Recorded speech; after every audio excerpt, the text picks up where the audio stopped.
So let's begin with Iowa Senator Joni Ernst. She held a town hall on Friday, and her constituents were not happy with her response about how the so-called big, beautiful bill will take health care away from millions of people. Take a look.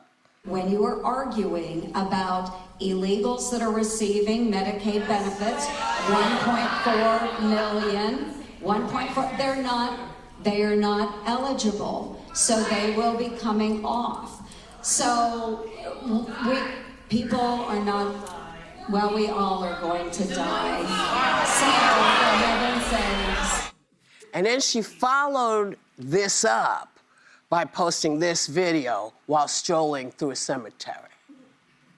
I made an incorrect assumption that everyone in the auditorium understood that, yes, we are all going to perish from this earth.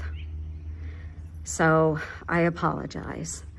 And I'm really, really glad that I did not have to bring up the subject of the tooth fairy as well. Rethink bringing her back if she's representing you. Yeah. I mean, she's up for re-election in 2026, so I would say take note because she's bending the knee to the wrong boss right now.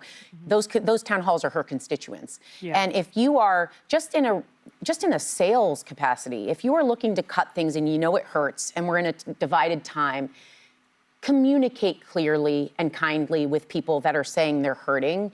The lack of emotion, the empathy, but also just the callousness and the insult in how she handled it was like, it already hurt enough to hear the message to kind of crap on everyone in the room, and then to follow up and do a double dose of it is stupidity. But she's also falsely saying that immigrants are receiving Medicaid. They are not allowed to receive Medicaid. So this is how politicians will fool people who don't check their own facts and say, oh, this other thing is your problem, when no, that's not the problem. Clearly those people knew that she was not giving them correct information. They were I mean, I like when I hear people go, oh, hell no. Yeah. I like that. And to your point, Sarah, you know, undocumented people that are here, I'd rather not call people illegal because I don't think humanity is, you know, being a human being is illegal, but they're undocumented people that are here.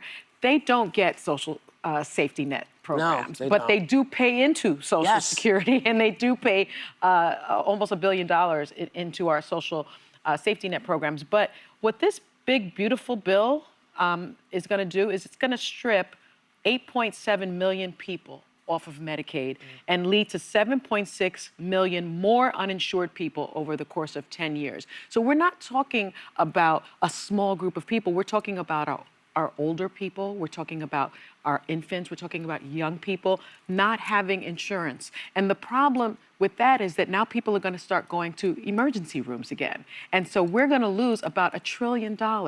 That's, you know, a kitchen table issue, isn't it? And isn't that what the Republicans are always talking about? 1 in 5 people in Iowa are on Medicaid. And she is from Iowa, That's 20. Sarah. I know, I do not claim her. She is from Iowa. That is not how we are raised. But I think Sarah caught why this mattered.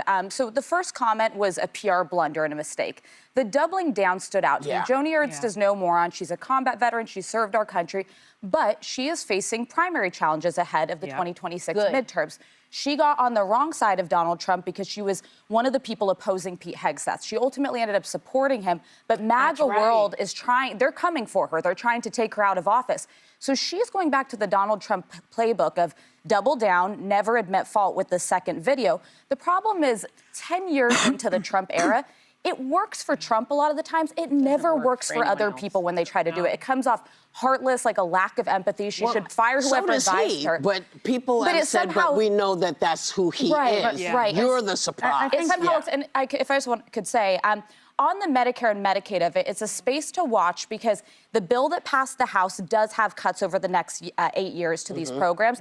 Now it's in the Senate. It will then go to conference. My gut is that is going to get cut out. It's a lot harder when you're running statewide and tens of millions of people you represent are potentially on those programs. So we'll see if those cuts actually make it through to the final bill. But, you know, I think, first, I give her at least some kudos. in the sense that she actually had a town hall, because so many of these Republicans in the Senate and in Congress are running scared and don't have the guts to face their constituents. And I think Sarah made a very important point. She's up for election in 2026. So these comments could come back to haunt her, and the people in Iowa could put her political career in the grave, since she enjoys going to cemeteries so much. And, you know, but here's the problem. It's not just Joni Ernst. The lack of empathy, the lack of humanity, the lack of decency that I am seeing all over the country, with the suffering that Donald Trump and his misadministration are inflicting on people living in this country, our neighbors, our friends, our colleagues, the children who go to school with our children. I'm seeing it in South Florida, where I live, where most of our representatives are Republican. And the suffering and fear that the Latino community is undergoing in Miami and South Florida, all over the country.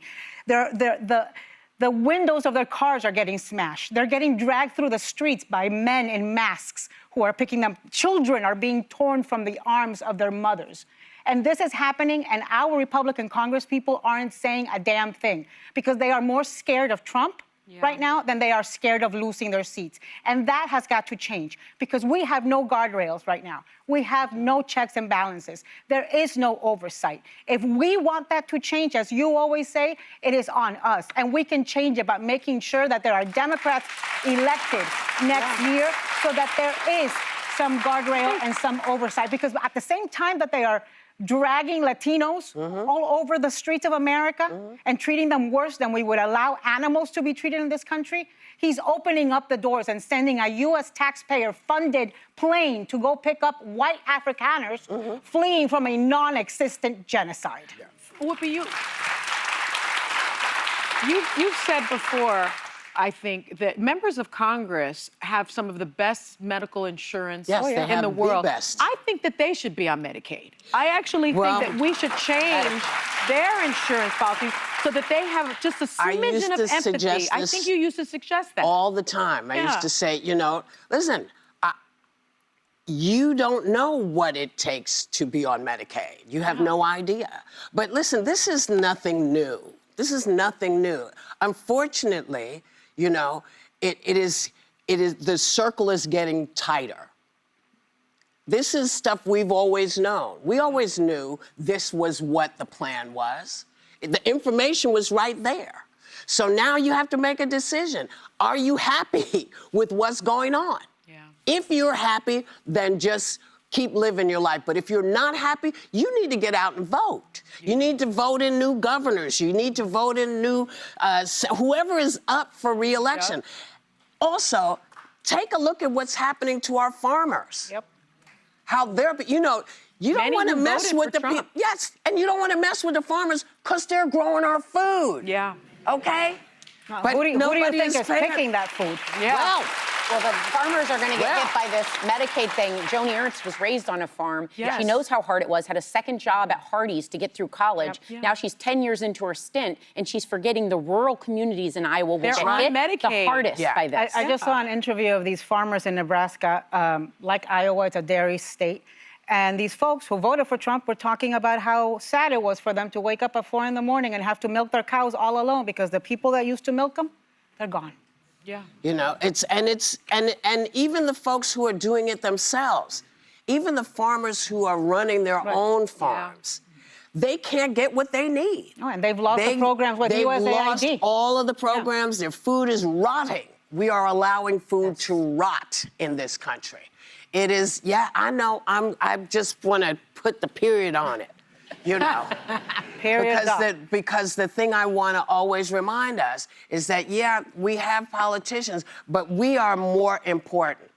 It is what we do in this next little while that's going to guide where we are in 4 years. You will determine who is in charge. This is ridiculous. We know, but there's nothing we can do without y'all.